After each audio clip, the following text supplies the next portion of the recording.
hips are tight. Better stretch them when I go to the gym today.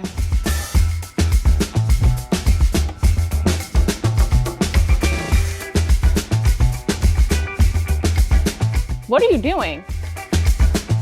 I'm working on my hip mobility. But that doesn't look like you're stretching. You're doing your workout, you're lifting. Not everything we do for our hip mobility is a stretch. Come on, let me show you.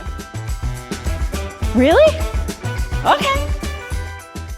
If you're frustrated not seeing your mobility and flexibility improve, it's time to not just focus on your prehab and your warm-up, but also on how you're truly using the moves in your workouts. Because so often we do all this work to try to have our joints be able to move in every direction as our muscles can stretch further, only to then go strengthen through a limited range of motion in our workouts. We do half squats, we don't lunge all the way down. And all this does is cause us to tighten back up because we're only strengthening muscles and building stability through a very limited range of motion.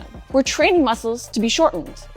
Not to mention, a huge part of what allows for greater joint mobility is a joint feeling stable through the range of motion. And stability is muscles being able to power and control the full range of motion. So if we're lifting in a way that isn't working a joint through the range of motion we're building, like our hips, we're just going to end up frustrated, feeling like we're wasting time on prehab to have our hips just constantly be tight. And increasing the range of motion you do your lifts through isn't just going to pay off for mobility purposes. There's amazing research showing that by putting a muscle under greater stretch with loads, we may see better muscle and strength gains faster. That's why one of the most important components of mobility you need to stop ignoring is your range of motion you're lifting through in your sessions. And this is why I want to share one of my favorite lunge variations for functionally strong hips. The bonus too of doing increased range of motion exercises like this lunge is that they'll pay off in better strength gains, progressing moves without adding loads or fancy equipment. You may even find you have to go lighter than you normally would by just adding a few more inches you're working through. Changing the range of motion can make exercises harder, changing postures, muscle activation, and even adding instability. It's progression through the same but different. Now, it is key to note that a full range of motion will vary person to person. This doesn't mean you should be trying to force ass to grass squats if you can't keep your heels down and load the movement correctly. We will each have different builds that will impact what full movements are right for us. It is though why you may have to check your ego at times, lowering the weights and focusing instead on increasing the range of motion you're working through. It's why you may even want to swap in a single leg squat to a lower box over your normal heavy back squat. That focus on a unilateral move through a bigger range of motion can help you see huge improvements in your mobility and even in your heavy lifts. It's also why performing a balance lunge or a Bulgarian split squat with your back foot raised can help you make the move harder while helping you better build and maintain that mobility you're working hard for. But if you're going to use a tool that increases the range of motion and often adds instability as well, you actually need to move through that now larger movement and fully control it. Too often we do balance lunges and we don't drop our back knee to the ground. We don't use the range of motion we've actually added. So while having our back foot up may add instability, we aren't really getting the full benefit.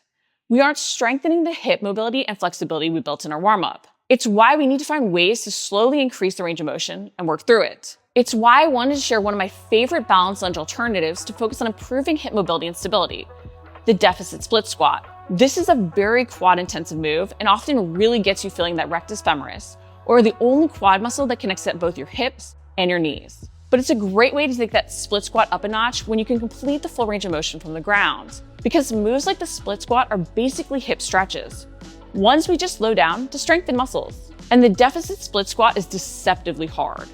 So start with adding only a very small rise under your front foot.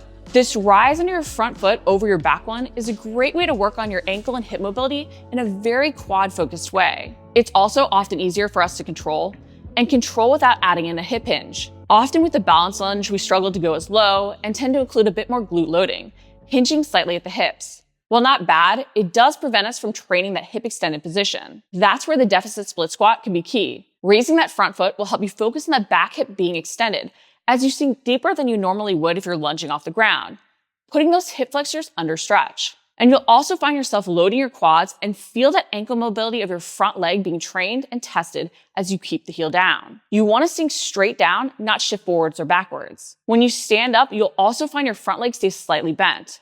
This extra time under tension only serves to make your legs work harder. This is why sometimes not just thinking about adding weight to moves can be so key to us seeing better results while progressing exercises to challenge ourselves. As you can control the range of motion, you may add more of a rise or add weights. Sometimes if you can't yet work through a bigger range of motion, adding loads can be key. But focus on that control through the full range of motion as you slowly build it up. So instead of trying to add in more and more mobility work, swap in the deficit split squat for your normal split squat or front lunge and see your mobility work finally pay off.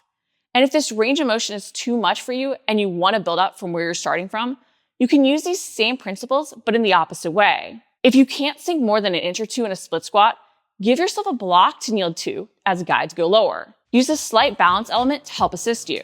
And for all these variations, consider starting bottoms up to help you make sure you set up in the range of motion you can control without using momentum. But don't just excuse partial ranges of motion and then complain you're not seeing flexibility and mobility improvements. Strengthen through the full range of motion.